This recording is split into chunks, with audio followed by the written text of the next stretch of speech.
Hi guys, in this video I want to cover one of my techniques for painting chrome.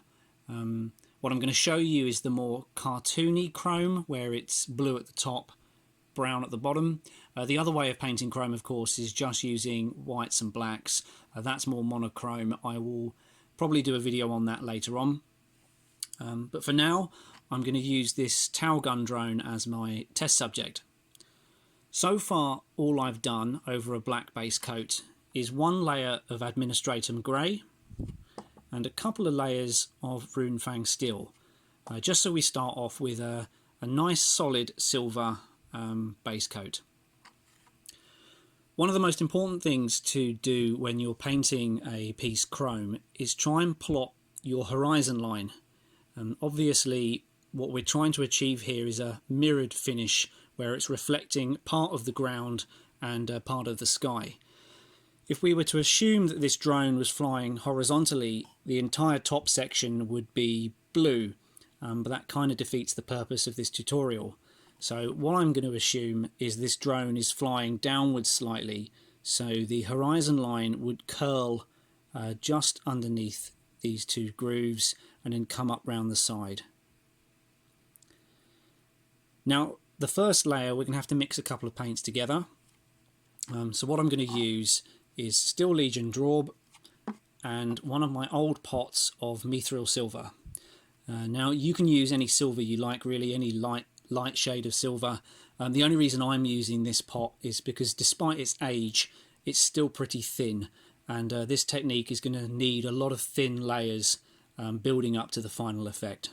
So let me mix up the right shade and then we'll get on with the first step. So the colour I've mixed together, it kind of looks golden slightly here. It's a tiny bit of Steel Legion with a little bit more silver, and I'm going to add a touch more water into this because it's always good to have more thin layers than one thick one. So as I said a moment ago, we need to try and think about where our horizon line is going to be, which was sort of curling up and round. So we're just painting the base of it there. Now you can barely see it so far. I think you can just about see it in the light there. The idea is this top part here of the brown we're painting, it's going to get darker up here and it's going to get lighter into silver down here. So for the top I'm going to add just a fraction more brown.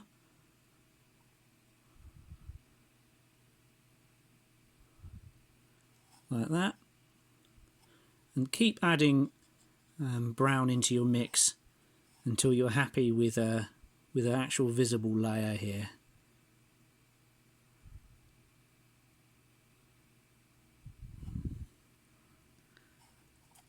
So I'm just going to add a touch more water. The wattage of this lamp is drying this up quite quickly. So I'm just going to blend these together like this. So you can start to see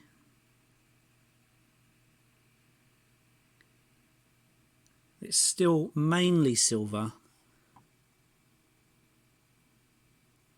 but there is enough there to suggest that it's reflecting some of the ground it's flying past. So I'm going to add a bit more silver to the bottom. Towards the very bottom I will actually paint silver directly into it rather than putting it into the mix underneath. And here I'll just do a quick bit on the side.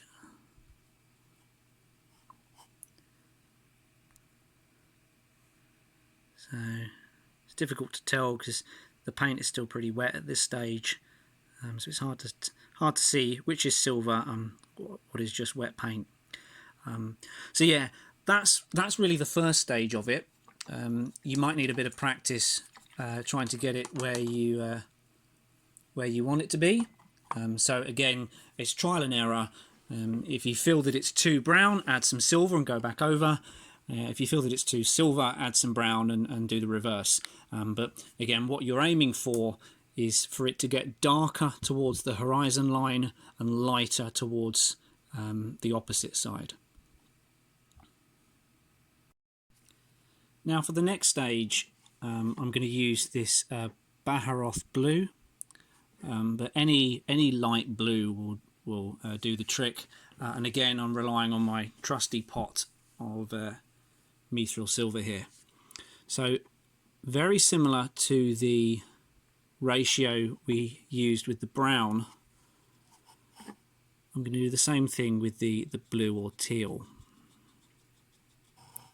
So that's probably a little bit too blue for the time being.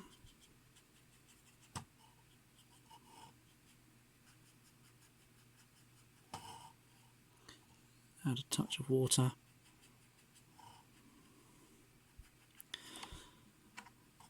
Now, if we're trying to picture the closest point to the sky, it's going to be this top section here.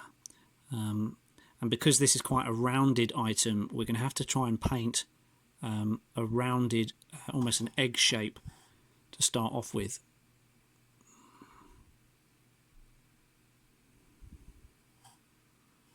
A bit like that. Now at this stage, this is still more blue than I would like it, so I'm going to mix up a slightly separate part here of silver, grab some of that blue, a little bit more water.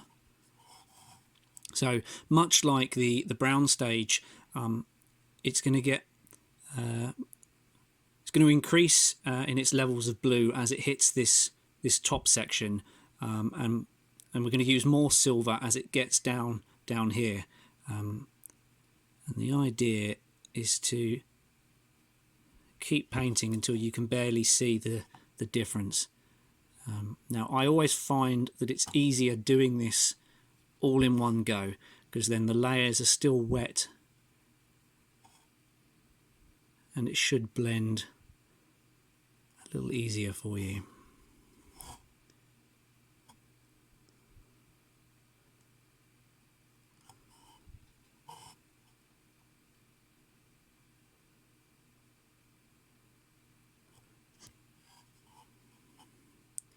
So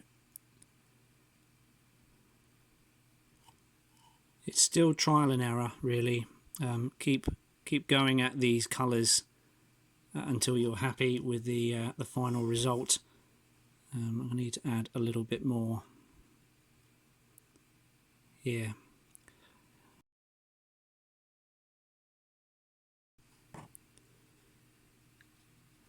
So I'm just going to continue on trying to build these layers up to a point that I'm happy with. Again, if you need more silver, then we're going to add more silver down here. We need a touch more blue. Then I'm going to add a little bit more blue at the top.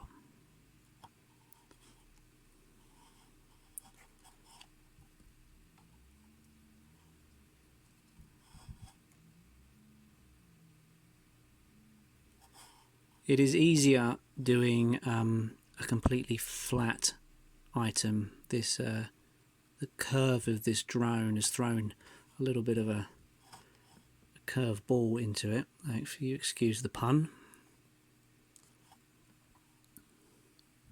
But if I can get the right angle there, you can see how it's starting to take form now, where the top is getting the top is starting to reflect the sky, and the bottom of it is reflecting the ground. So just keep building up on it, keep adding a little bit more blue if need be, a little bit more silver if you feel it needs it. But again, the idea is to increase the amount of teal at the top. So what I'm going to do is I'm going to pause the video and get this layer done off camera, just so I don't have the the camera right in front of me. There we go, guys. Sorry for the weird cut. Hopefully you got the gist of what I was trying to do there. While the camera is off, I kept mixing the silver and the blue together until I got the effect that I needed. Now it will take a bit of practice to get this just as you'd like it, but as you can see here, it gets there's more blue at the top section here, and it slowly it increases in silver until it gets down to this horizon line. Now, one of the things I haven't done up till now is paint the parts of the model where the reflection will be opposite, and these are these two grooves here where the antenna would normally stick in. Now I left it out just to show you this. So what I'm going to have to do is mix up a little bit more of the brown.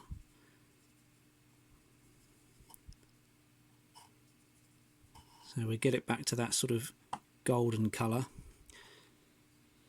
Now, because these parts of the drone are inverted, the tops of them are going to be reflecting the ground, whereas the bottom of them are going to be reflecting the sky.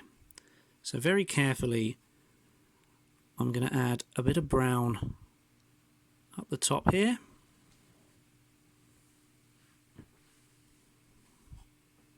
If you can see that. Might add a little bit more just to make it a bit more obvious. And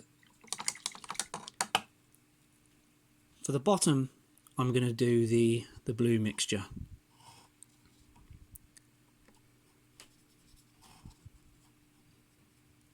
So towards the bottom, we're going to do a touch of blue here. So there we go, we can just see the blue there, and if I can find an angle in which you can see the brown, it's there.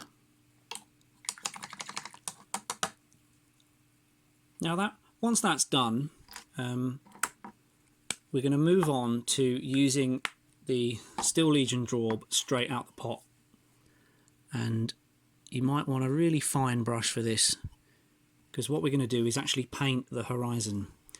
So following the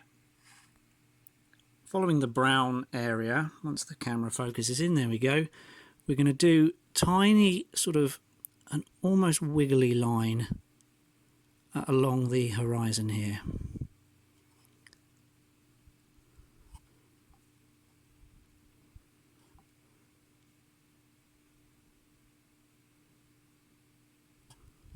So you can forgive yourself if you're not doing it completely straight.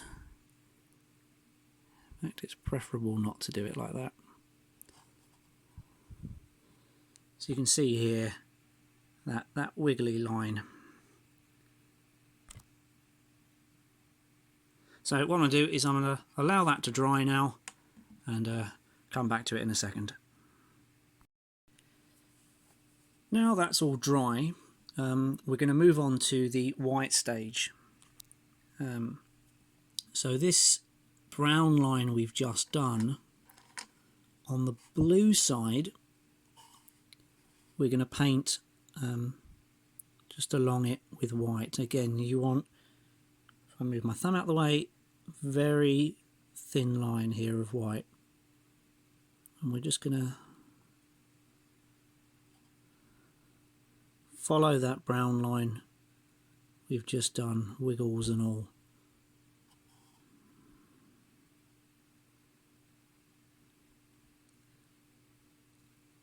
If you break it up a little bit, more's the better.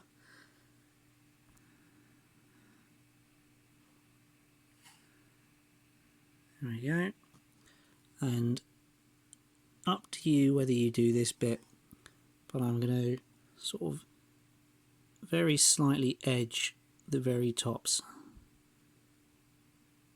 Yeah. It is meant to be shiny after all.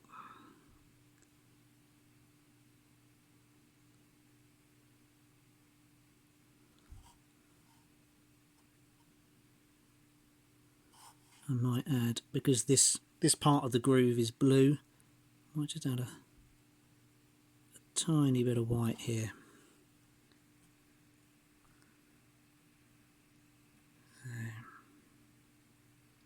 Almost there. So with most chrome parts it's going to be completely smooth. With the towel they have these sort of grooved patterns running along the drone or any armour piece. Up to you whether you do this stage. I just quite like the effect of drawing an eye to these lines. It breaks it up a little bit. So all I'm doing is running very carefully some Nuln Oil. Where is it? Just running some of this black wash into the grooves just to pick it out.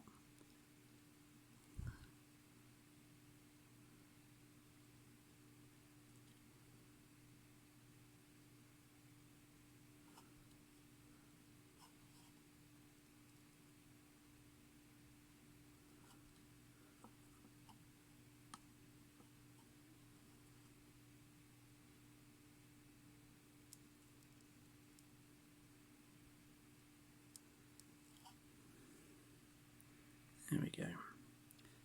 Up to you whether you do this stage,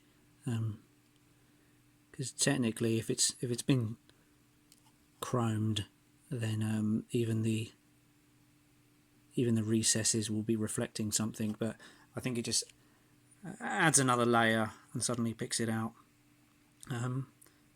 So yeah, what I'm going to do is I'm going to let that dry properly, because we might get a better shot of the final piece.